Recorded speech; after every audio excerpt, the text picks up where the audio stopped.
So, Linda McLean, you were born in 1940 on a tobacco farm in North Carolina. You grew up taking care of chickens, cows, doing household chores, and also working in the fields to raise and harvest tobacco. That was the main source of income for your family. I understand you also raised and sold vegetables to some neighborhoods in town. Describe a typical day for you as a child. Okay, I'll describe a day in the summer when it was a typical work day rather than a school day. We would usually be called to get up around 6 o'clock. If it was a day that we were priming tobacco, we would usually have to get up at 5 o'clock. But that's not a typical day. That might be one day, only one day a week through the summer.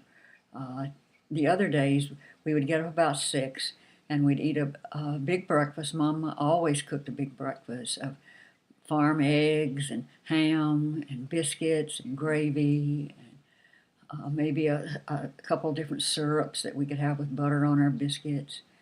And then from there, we would go to the fields to take care of the tobacco, which we after we planted it, we would have to hoe it and make sure it didn't have a lot of weeds growing around it. Then after it grew, we would have to make sure it didn't have any suckers growing in it. Sucker is a little growth that comes up between the main leaf and the stalk. You get them on tomato plants also, because tomato and tobacco are in the same family.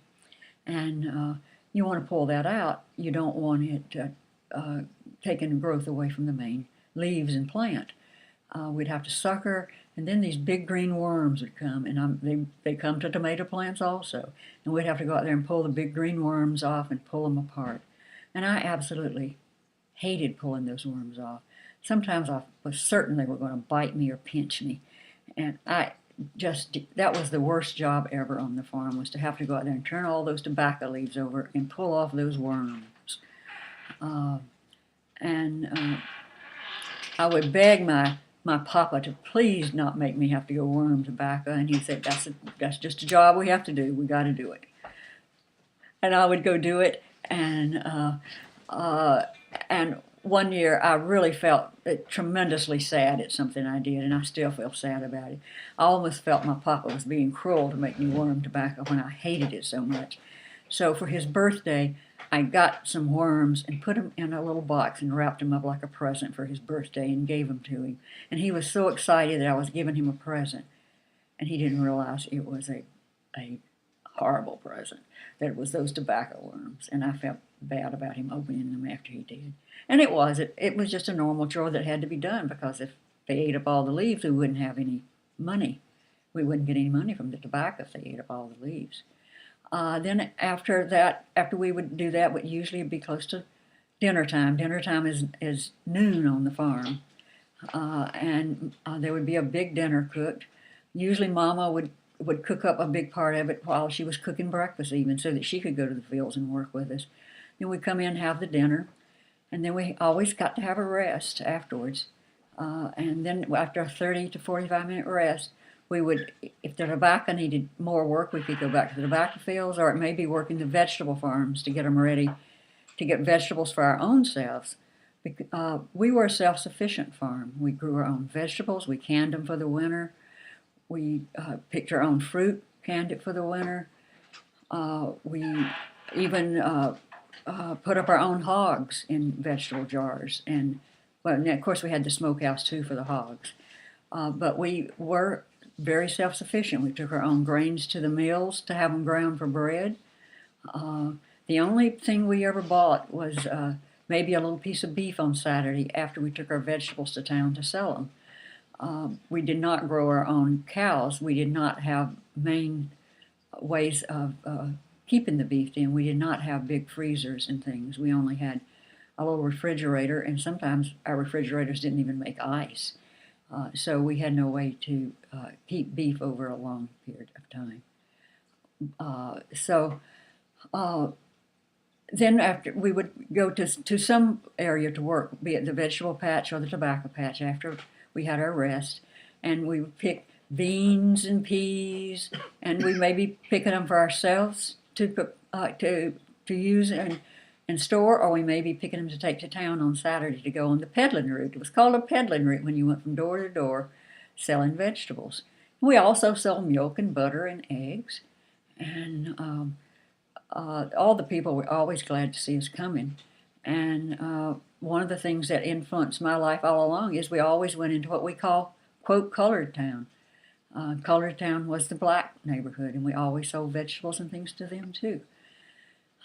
So anyway, after we got through working the either tobacco or the vegetables in the afternoon, we'd come in for supper, and usually that was leftovers from dinner. And after that, well, we usually milked the cows before we came in to have supper, to bring in that milk so we could get it strained up and get it ready for either our own drinking or for making butter. And then we would, after supper, we sometimes would have a free evening, but most likely we would be shelling peas that we had picked to take to town or for us to can. And then we would get ready for bed, and we didn't change clothes every day like you did now. We would have one little dress that we wore all week. And you were going to get dirty every day, so you figure wear the same dress every day and wash it. We had wash day was on Monday, and I loved wash day because I love to be around the water in the washing machine and the big boiling pot to sterilize our dirty clothes. But anyway, that's what we did, and then but we would have a little washcloth and a washpan. We'd wash up our face and our arms and our feet, and then if it was really hot, my sisters and I would make what we call a pallet. We'd put down quilts on our living room floor, and then it'd be kind of like a slumber party. We would have our own pallet, and then we could talk with each other and tell each other stories and things. And we were very, we could get really feel like we were very close that way. And it was always cooler on the floor, as you know from your science classes. Heat rises, so rather than sleep in a hot bed, we would sleep on our pallets, and that was a typical day. And your actual beds you had a straw mattress for a while too, right? Upstairs, it was like a big dormitory, and we only had 2 bedrooms downstairs. One was Mom and Papa's, and one was my oldest sister's and the next oldest sister, until my oldest sister got married, and then the next sister upstairs could move down to the front bedroom. And yes, we did have a regular sort of a cotton tick-type mattress on the bed downstairs, but upstairs we had you had big mattresses or made of straw, but it'd be like a huge big pillowcase, except it'd be made the shape of a mattress, and you stuff straw in it to make your mattress. And then your father died when you were still a child. I was a teenager.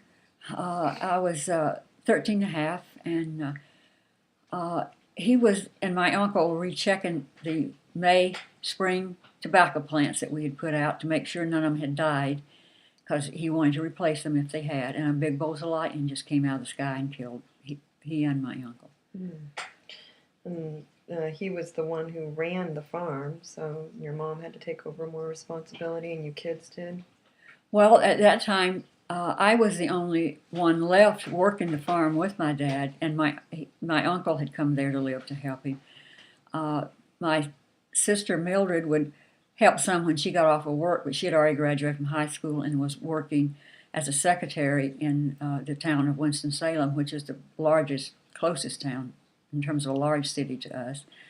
And my brother Wade, who is 18 months older than my sister Mildred, he was working in Kearneysville, but he was already on his own and getting into a private business with my brother-in-law, my oldest sister's husband, in the electronics and selling TVs and repairing TVs and that sort of business.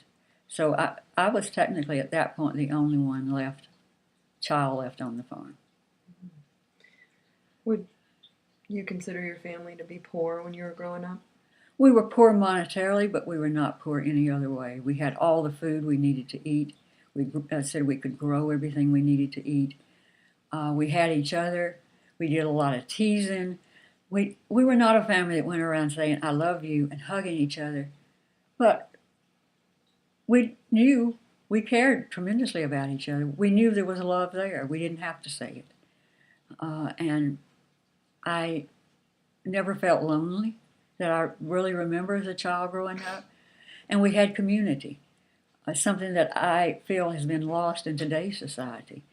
The next farm over was probably a quarter of a mile, but we could see it from our house.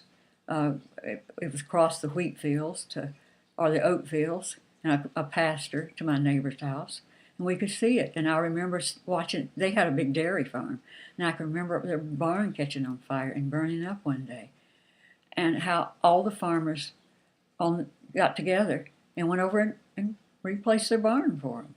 We would have wheat thrashings and corn shuckings, and all the farmers would get together and just come into our place or whatever what place it needed doing, and they would just do it, get it done all in one night or one afternoon, 2 afternoons, and all the females would be cooking up this wondrous feast like you've never seen before of 2 or 3 different kinds of pies and cakes and all the vegetables you could think of and a couple of meats and breads, and all as the guys would get through with their or having to have dinner from their corn shucking or supper from their corn shucking or wheat thrashing, they stop, they come in, and everybody's having community and sharing with each other.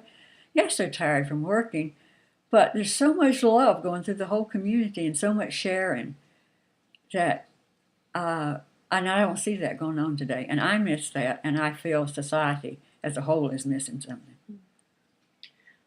What would you say is one of your favorite memories from your growing up times, from your childhood or your young adulthood? Being on the farm in North Carolina growing up really was a wonderful relationship I had with my cow, Lilybell. I could just go out and call her, sook, sook, sook, and she would come in, and I would just say, go over and stand by that point to a post and say, go stand by that post, Lilybell, and she'd just go over there and stand. And I wouldn't have to tie her up or anything. And saw is what you say for a cow to stand still, and I'd say, saw, Lilybell. And I'd squat down and milk her, and I'd take some of the milk from her teats and squirt it out at the cats, and they'd catch it in their mouths. And